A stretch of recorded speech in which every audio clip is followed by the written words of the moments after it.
when Prophet Muhammad was contemplating, when the angel appears unto him and say, Iqra'a, go, read. The Prophet said, Ma ana biqari'in. What shall I am not a reader. I cannot read. The angel squeezed him and said, Iqra'a, read. He said, Ma ana biqari'in. I am not learned. The third time the angel squeezed him and commanded him to read in the name of Allah, up to the end of the verse. Then Prophet Muhammad sallallahu alaihi wasallam understood that what was required of him by the angel was to repeat what the angel dictated to him. The whole Quran was dictated to Prophet Muhammad gradually for a period of 23 years. Now listen to what the Bible says. This prophecy was made 700 years before the coming of Jesus and about 1,300 years before the august appearance of the Holy Prophet Muhammad sallallahu alaihi wasallam. I am quoting from the Bible, Isaiah chapter 29, verse 12. Listen.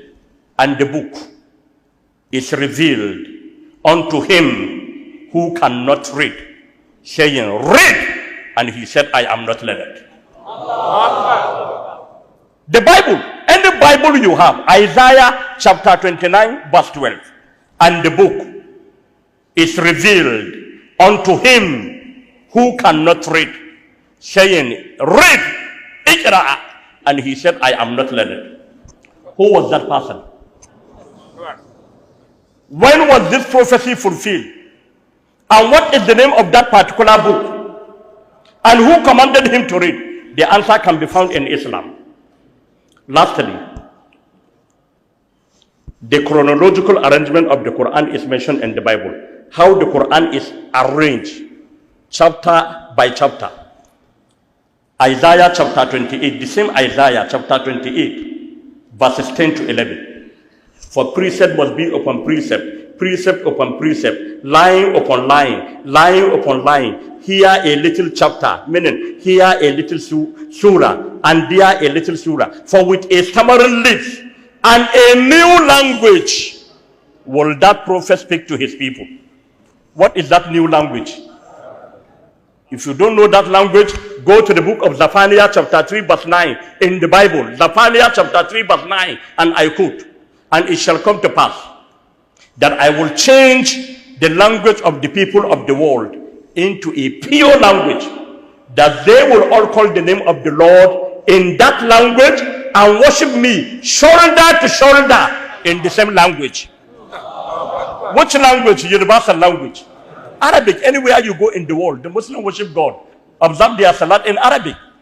It's the fulfillment of the biblical prophecy. Then listen to what the Bible says. First Corinthians chapter 13, verses 9 to 10. Listen, the Bible, it said, for we know in part, and we prophesy in part. But when that which is complete come, the incomplete one will be kept aside. When that which is complete come, the incomplete one will be kept aside. That is about what? About the revelation of the glorious Quran. Lastly, how the angel of God brought the Quran to Prophet Muhammad sallallahu alaihi wasallam is mentioned in the last book of the Bible. I will conclude with this verse. How the angel of God revealed the Quran to Prophet Muhammad sallallahu alaihi wasallam is mentioned in the last book of the Bible. What is the last book of the Bible? Revelation. Revelation, that is the 27, because we have 27 books in the New Testament. Matthew, Mark, Luke, John, Act of the Apostles, Romans, 1 Corinthians, 2 Corinthians, Galatians, Ephesians, Philippians, Colossians, 1 Thessalonians, 2 Thessalonians, 1 Timothy, 2 Timothy, Titus, Philemon, Hebrew, James, 1 Peter, 2 Peter, 1 John, 2 John, 3 John, Jude, and Revelation. Revelation is the last. Now in this last book, Revelation, listen to what it says. Revelation chapter 14, verses 6 to 7. And I quote, the vision of John. He said, and I saw the angel of God hovering in the sky, meaning flying in the sky, holding an everlasting book. An everlasting book. Well, scripture.